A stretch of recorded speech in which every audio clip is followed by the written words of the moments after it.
L'entretien annuel, ce n'est pas juste un rendez-vous RH de fin d'année. C'est un outil pour évaluer la performance, mesurer le progrès et surtout fixer une feuille de route claire pour la suite. Le jargon RH décrypté, un mot, une minute. Aujourd'hui, on parle de l'entretien annuel. L'entretien annuel, c'est un échange formalisé entre le collaborateur et son manager pour faire le bilan de l'année écoulée. En clair, on revient sur les objectifs qui ont été fixés, les résultats obtenus, les réussites, les difficultés rencontrées et les axes d'amélioration pour l'année à venir. Par exemple, si un collaborateur devait piloter un projet, l'entretien permet de regarder ce qui a été livré, avec quel niveau de qualité et dans quel délai, et surtout avec quel impact sur l'équipe et l'entreprise. L'objectif, ce n'est pas de donner une impression générale, c'est d'évaluer la performance à partir d'éléments concrets. Les objectifs, les résultats, les compétences mobilisées, les KPI quand ils existent et les progrès réalisés. Cet entretien n'est pas à confondre avec l'entretien professionnel.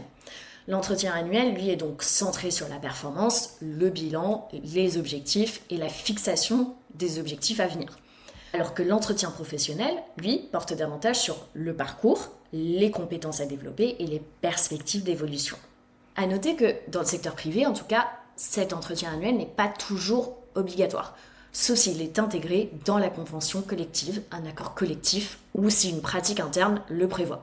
Mais il reste très utilisé puisqu'il structure le dialogue managérial et la gestion de la performance. Cet entretien annuel a toute sa place en entreprise puisque sans cet échange, les attentes peuvent parfois rester très floues. Un entretien annuel bien préparé va permettre de reconnaître les réussites, d'identifier les axes de progression, de repérer les besoins de formation et de clarifier ce qui est attendu pour l'année suivante.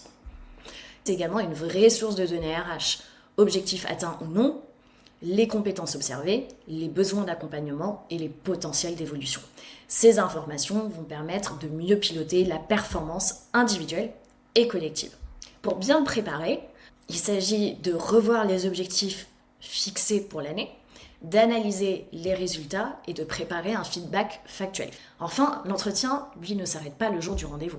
Un compte-rendu, des objectifs clairs et un suivi régulier sont essentiels pour transformer cet échange en actions concrètes.